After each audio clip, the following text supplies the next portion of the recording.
and they will get on when they get on, I guess. So thanks for joining. This is Small Business Phoenix Rising. My name's Andy King, and I started this project just to kind of help other businesses, but the reality is I'm really do it to help myself, because there's a lot of guidance and a lot of information that I need in my business to make sure that I can make it through this time.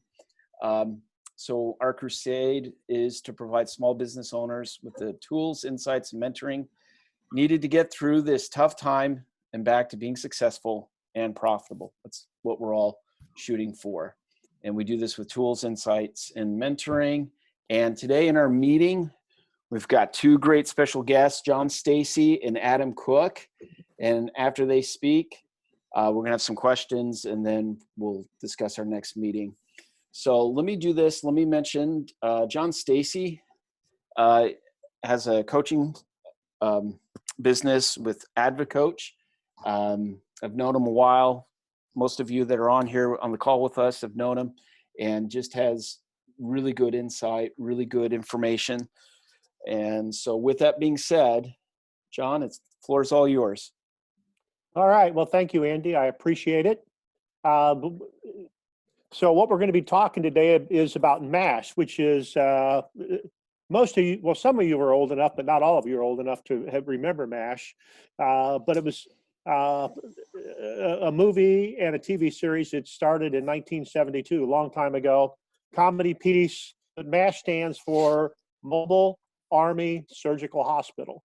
And, you know, I can go through a whole bunch of stuff about the 4077th MASH, but it's Hawkeye, you remember this, Lansbaum, Trapper John, BJ Honeycutt, Hot Lips Houlihan, Colonel Potter, Colonel Blake, and Corporal Klinger, who is kind of the weird guy, right? But the reason I'm talking about this is, let's find out what the purpose of MASH was. And the purpose of the MASH unit was really to act as a fully functional hospital, really in a combat area of operations. So it's a tough situation, and they're really focused on triage. So if you go kind of the next one, next slide. Yeah, I'm here. Okay. There you go. And really, when we started talking about triage, it's all about evaluating. It's really making a first determination about what do we need to do to stabilize, what do we need to do to treat, what do we need to operate or not, and either put that individual after being treated back into service or needed to evacuate them. But that was really all about triage. So I want to talk a little bit about triage today. And as I talk about triage, I do want to kind of thank all the medical people today, because if you think about it, the medical people today are also going through a triage opportunity. They're doing fantastic. They're doing an amazing job in a challenging environment, and they're also making those daily life and death decisions as they triage people coming into the emergency room. So you're going to sit there and go, John, so why are we talking about MASH? Why are we talking about triage? And I'm going to tell you that from my perspective, we are absolutely in the same business. In the current business environment, we are in a war of survival. And a lot of you, John, you mentioned your business dried up. Well, guess what? It's about survival at this point. We're making decisions on a daily basis that are going to impact the health of our business, both short-term and long-term. So we really are today triaging our business. So if you haven't, it's time to get your MASH unit back working. So if you kind of go to the next slide, so there's a lot of things you can do to triage your business, and triage is all about short term. And when you look at the short term, it's about evaluating your operations. It's about evaluating your revenue, cash flow. It's about your employees. And after we triage and we make decisions on what we're going to do with the organization, then there's some things that we need to do from a long-term perspective. So the first thing when I'm talking to people, I really ask them to do one thing for me, and that to start with, and that's to take out a piece of paper and write down 25 relationships. And those relationships are critical to your success over the next month and years. But so as we look at that,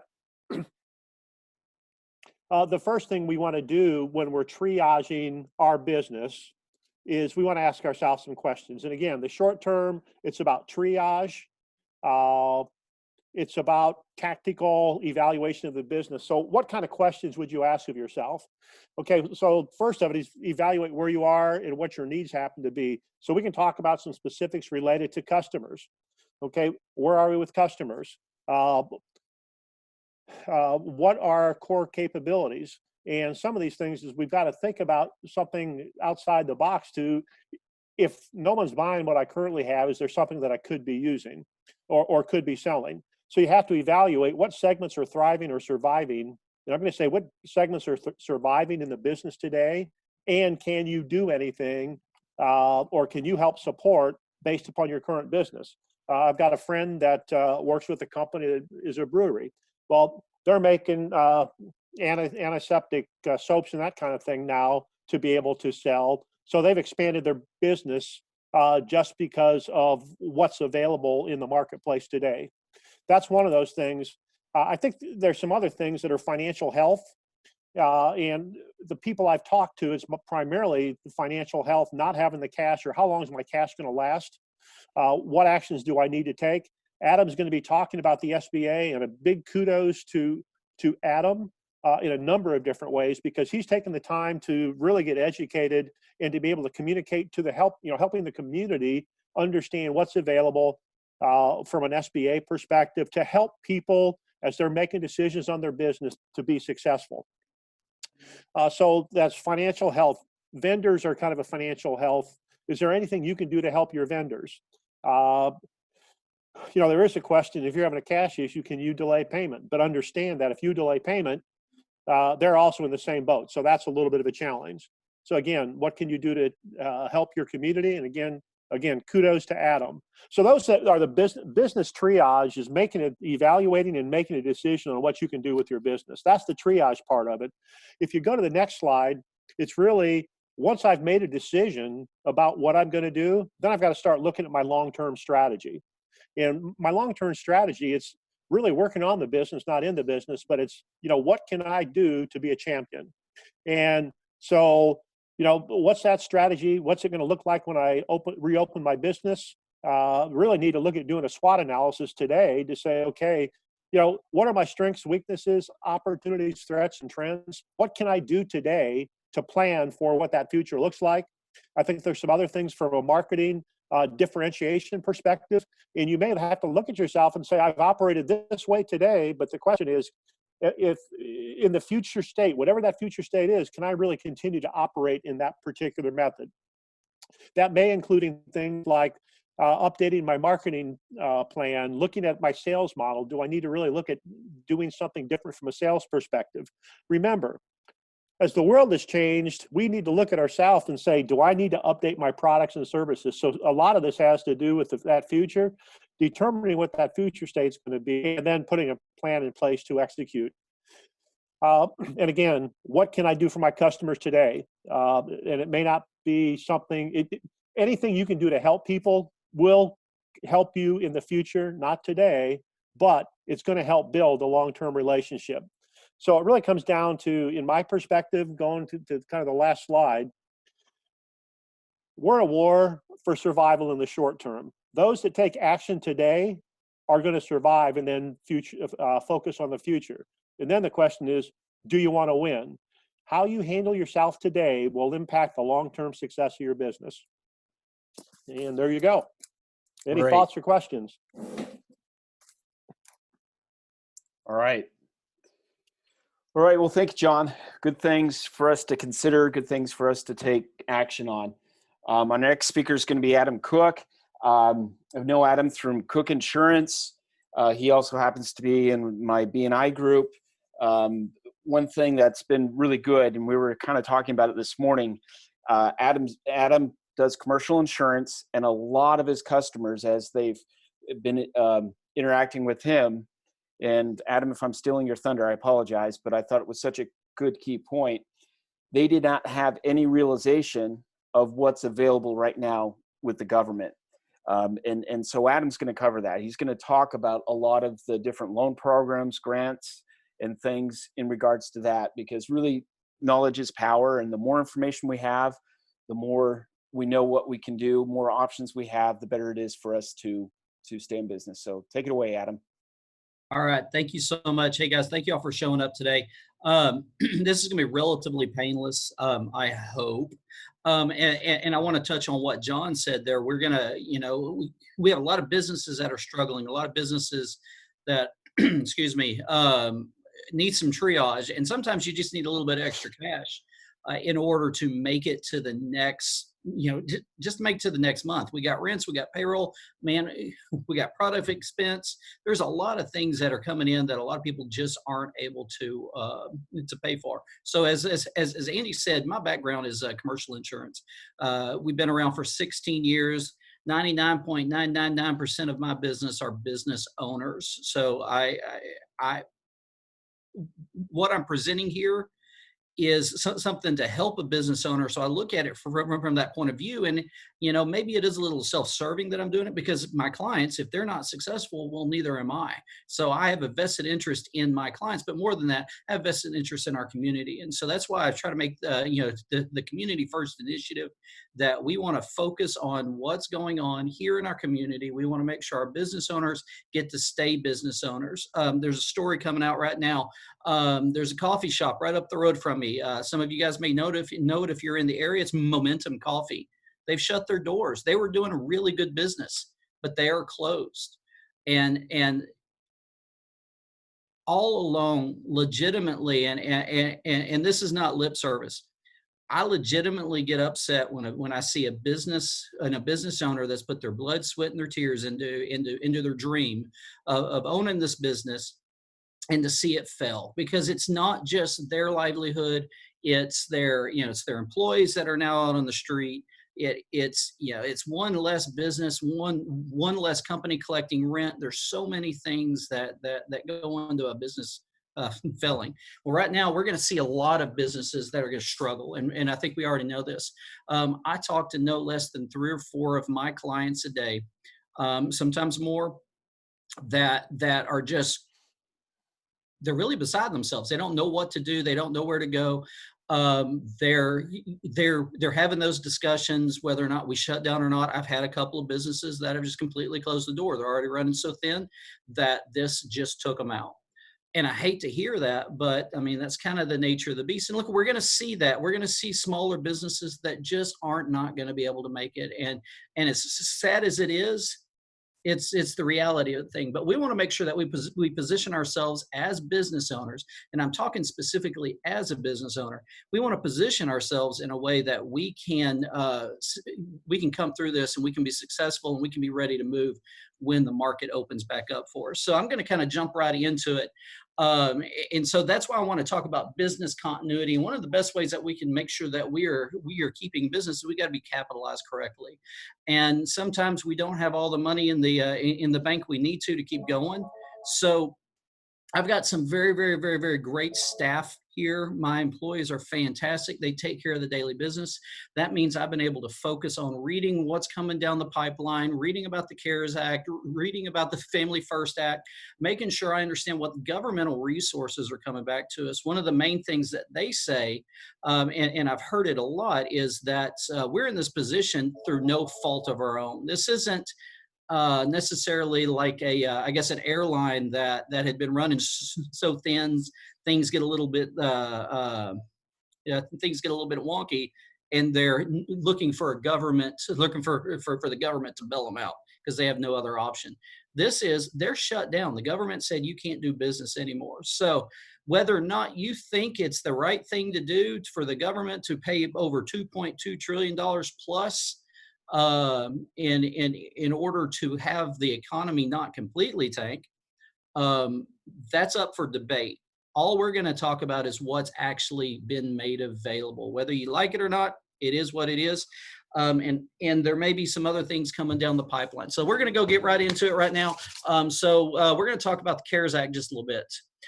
So the CARES Act was finally approved on Friday, and there was a little bit of rigmarole. This last Friday, the CARES Act was officially approved. If you don't know much about it, you'll probably recognize it mainly because of the stimulus that's coming out. Everybody's talking about the $1,200 we're going to get, and we're going to touch on that just a hair. But I really want to focus on this through the business owner's point of view.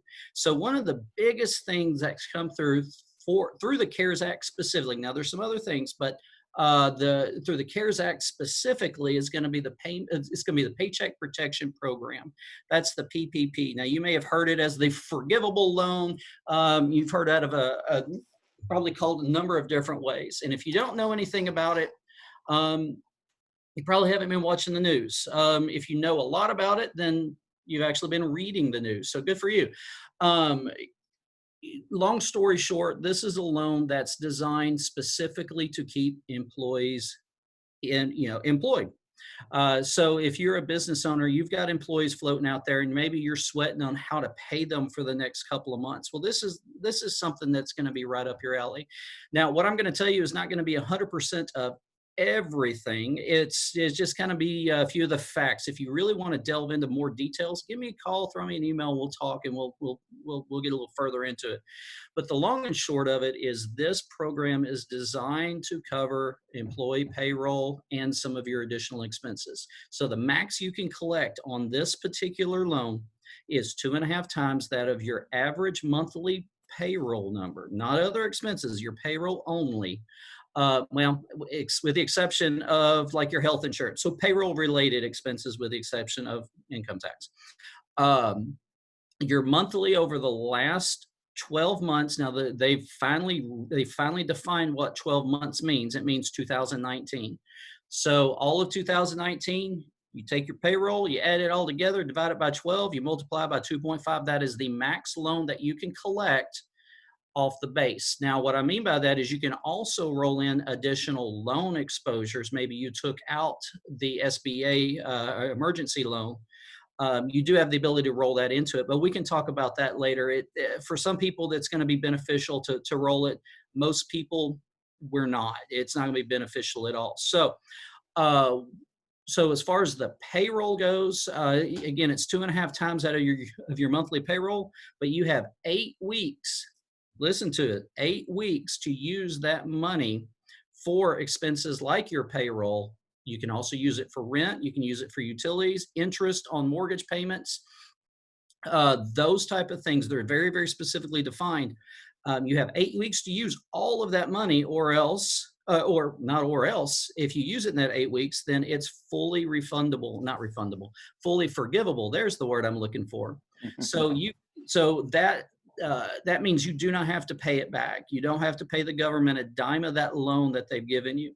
So what's even better on that is that's not considered income at that point either. A lot of loans, when they're forgiven, you get to report it on your balance sheet. This is not. You don't have to report it. This is just free money straight from the government. You don't have to pay taxes on it. Woohoo! All right. So what happens if you don't use all of it? Well, it's not an all or none situation. So maybe you use 80% of it, 20% of it's still outstanding. Well, the loan will go ahead and persist on that. Now the interest rate on this it's just been clarified as of yesterday. It's 0.5%, not 5%, 0.5%. It's a tiny, tiny little bit of money. However, it's only a 2-year term. It was originally expected to be 10 years. It is only for 2 years.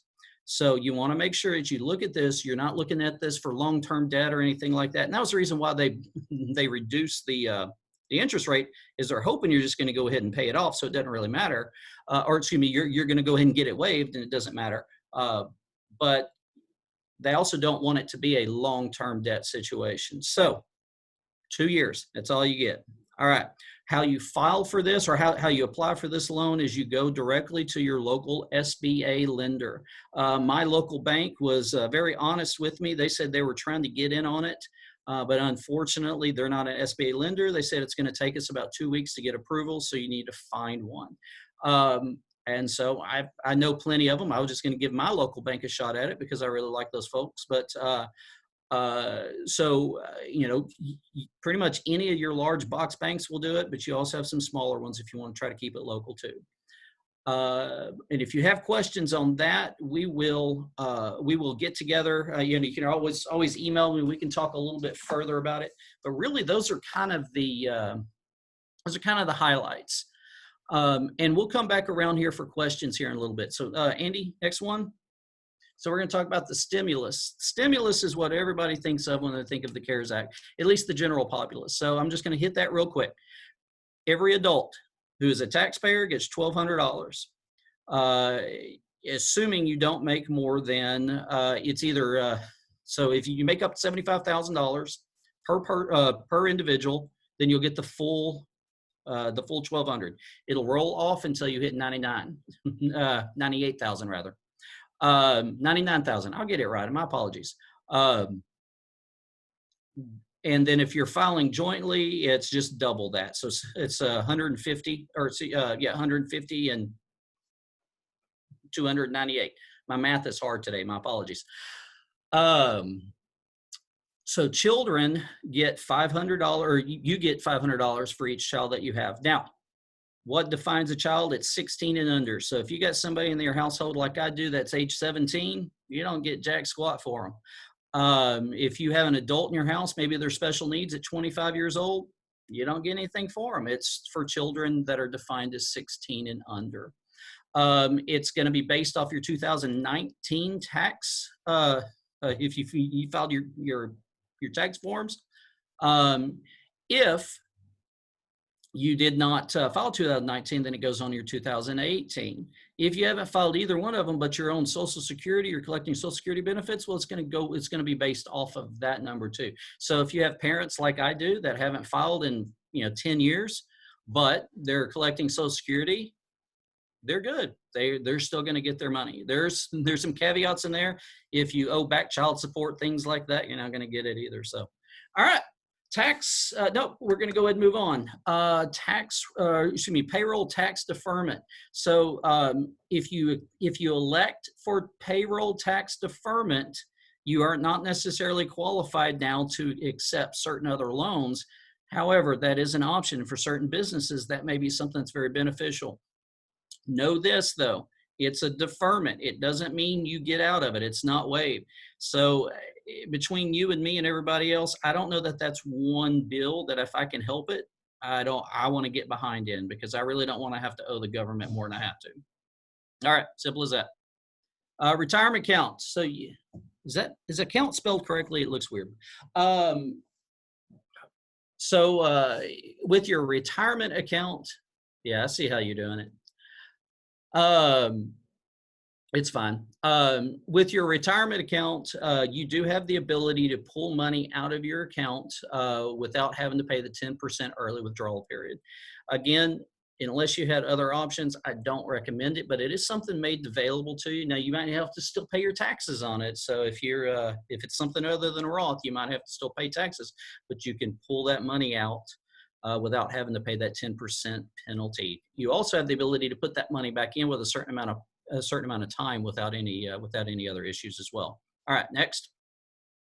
So unemployment. Why am I talking to small business owners about unemployment? Well, for one, some of us have employees, and maybe we did have to put them on the street, unfortunately, because it just happens.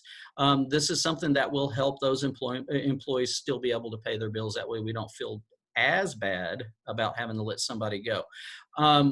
Beyond that, though, is it's not just for employees. It's actually for small business owners. So these independent guys, independent contractors, maybe it's a one owner business.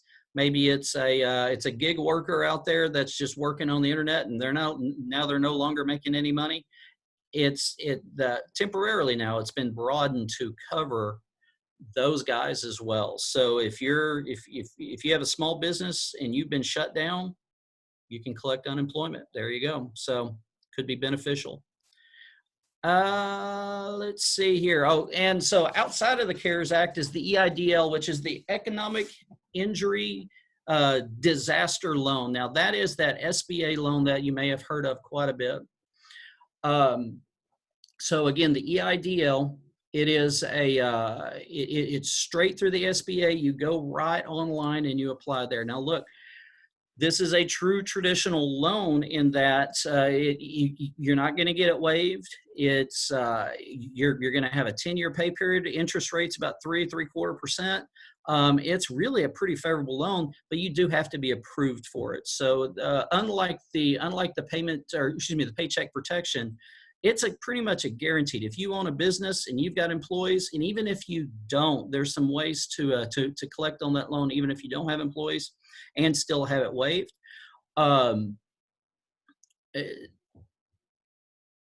So I apologize with the EIDL.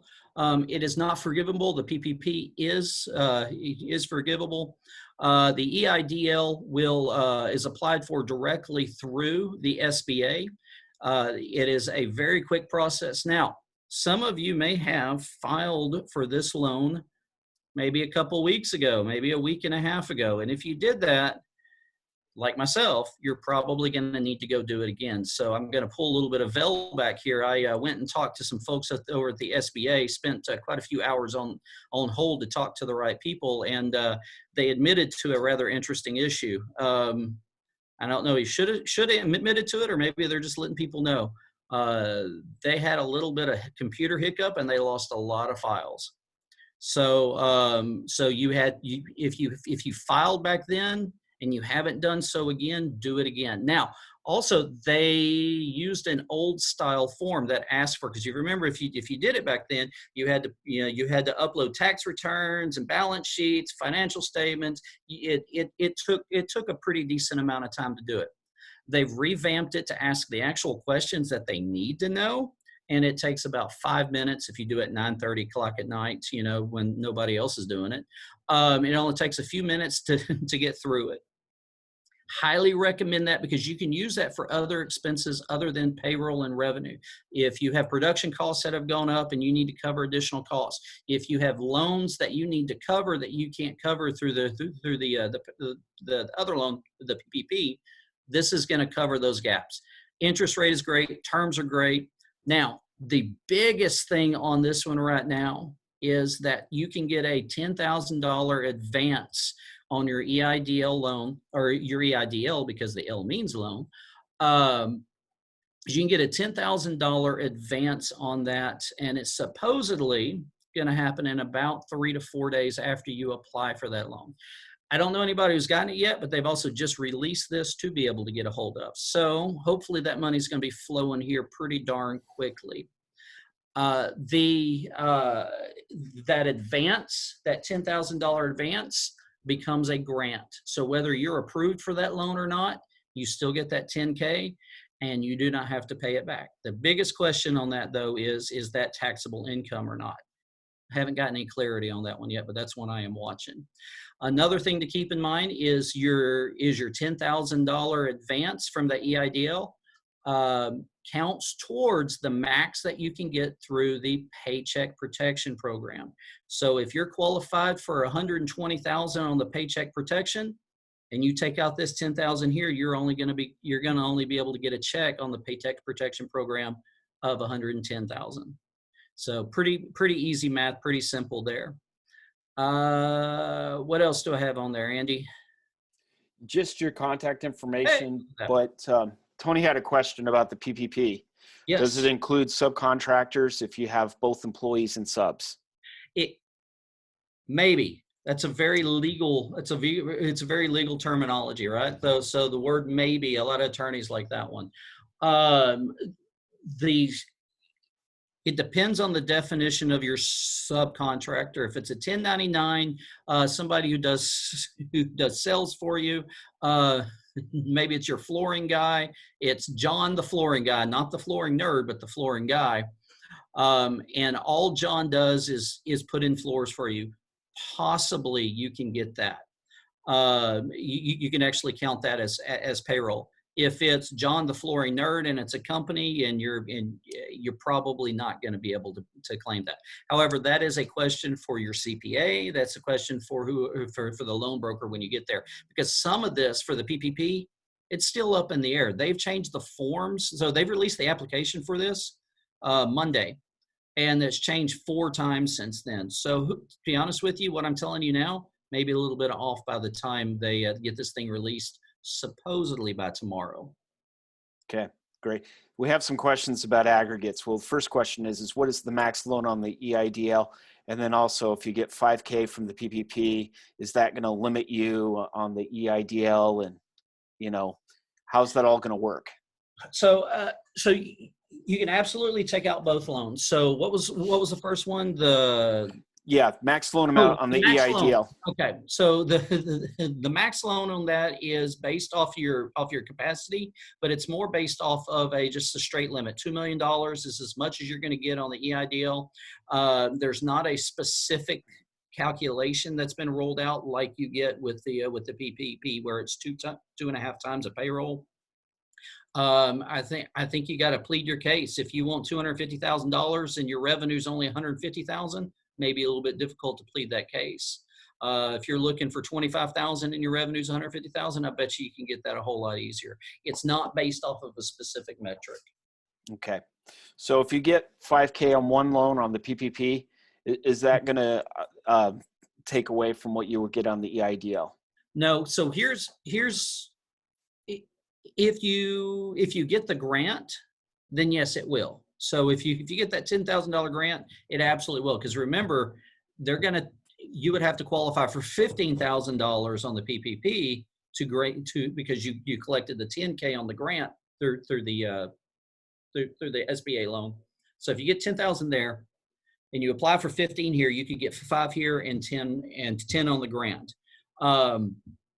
If that's all you're getting, I would probably push it all towards the PPP, to be honest with you, because of the tax implications on the EIDL, on the grant. We don't know if that's taxable. We know that the PPP, if it's waived, is not. But yes, I mean, theoretically, you could get both. Just remember that if you take the grant, it's going to reduce by $10,000 how much you can actually qualify for on the PPP. Great. Any other questions? Okay, we've got Adam's contact information up on the. Yeah, go ahead, John. On the EIDL, so I've seen that you can get up to $2 million on that. Can I apply for up to $2 million, or is it only 2.5 times payroll? No. The EIDL, you can apply if you want to apply for $2 million. If once they make contact with you on that.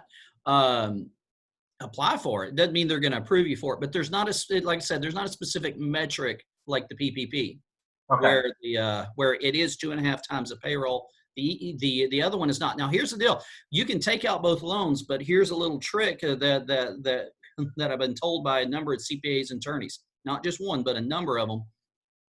What money or what you use the EIDL loan for cannot be the same thing that you use the PPP loan for. Okay. Yeah. What I mean by that is the PPP is designed for payroll, it's designed for rent, whatever. So if you're going to use it for that, don't go telling them that you want the SBA loan, the EIDL, for those same things, because you may not get approved on it. You need it for capital improvements. You need it to cover additional expenses not covered over here.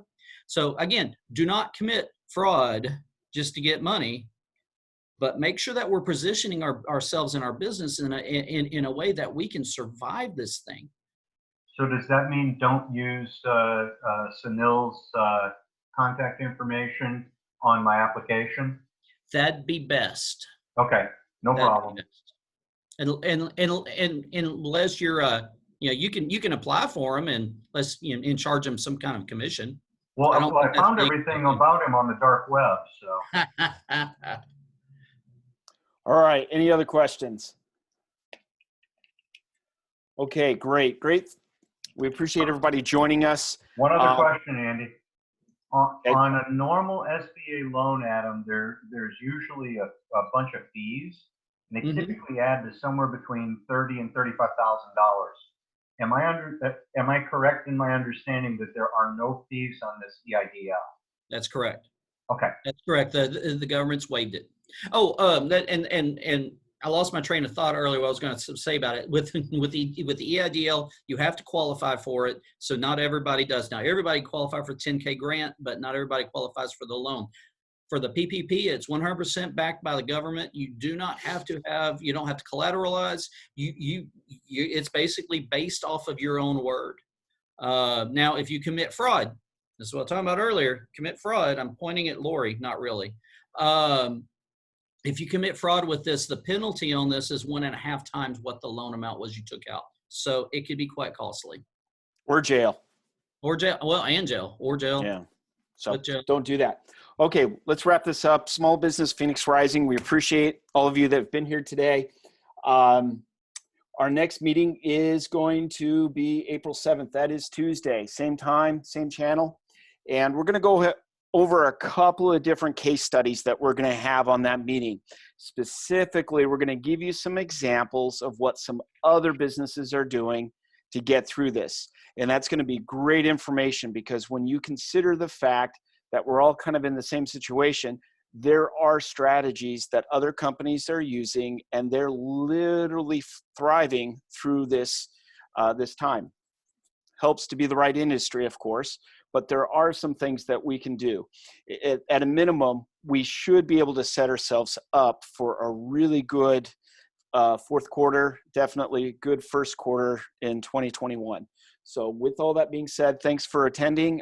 We're going to go ahead. Adam's got one more thing, but we're going to, I've been recording this. I'm going to go ahead and get it up on YouTube, and then send out emails on it. So if there's some part of it that you want to see the slides, you can do that. Adam, one other thing? Oh, I was just going to ask, I know some people have some questions here. If you want to, I don't know if we want to unmute everybody, hang out after this, and if somebody's got some questions, they're free to ask. Yeah, we can do that. Or we can just chat too. Yeah, I kind of have to end it because I've got to get the video up. That's the only problem.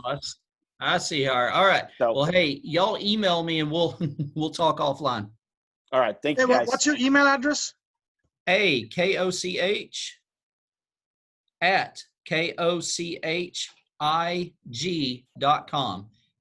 AKOCH@KOCH, I as in insurance, G as in group.com.